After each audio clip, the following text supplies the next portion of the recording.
rare show of bipartisanship in the nation's capital today, aimed at reducing your electric bill. The Trump administration officials met with the governors of Maryland, Virginia, and Pennsylvania to find ways to increase the electricity supply in the mid-Atlantic as demand soars.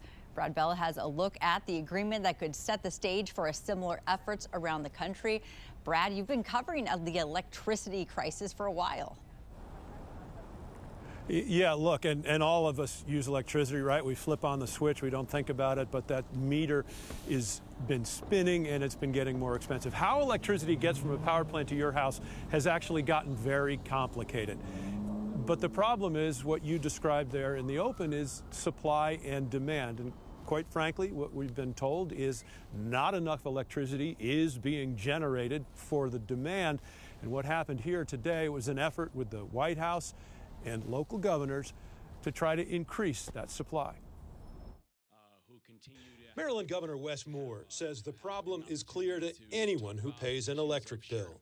Marylanders are deeply frustrated, and their frustration, it is justified, that from January 25 to September 25, the average Marylander's utility bill increased over $77.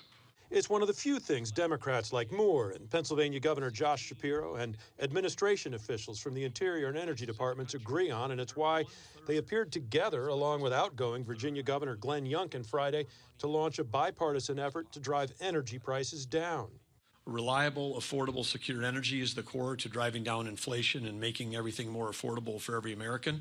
But as we also know, energy is the key to national security. One issue at the heart of the problem is powering the massive data centers required to drive artificial intelligence and other advanced processing. So the deal signed today requires PJM, the company that manages the power grid for 13 eastern states, to get tech companies to build the new power plants needed to supply their data centers. Secretary Burgum emphasized the need for more and cheaper energy, especially after so many fossil fuel plants were shut down for environmental reasons. We've got to get back in the business of building reliable, affordable, and secure power.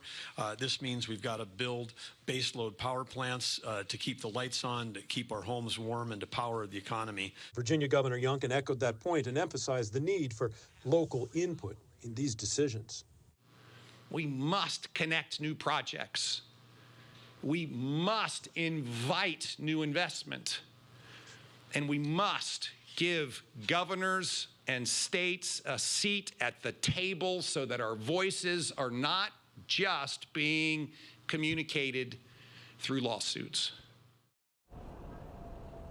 Yeah, and so the governors in the White House are urging PJM to act. A spokesperson for PJM says that company officials were not invited to today's event here today. They did not attend, and now they are going over what has been proposed here to see how it compares with what their board of directors has decided they're going to do. We have not yet gotten a response. At the White House, Brad Bell, 7 News.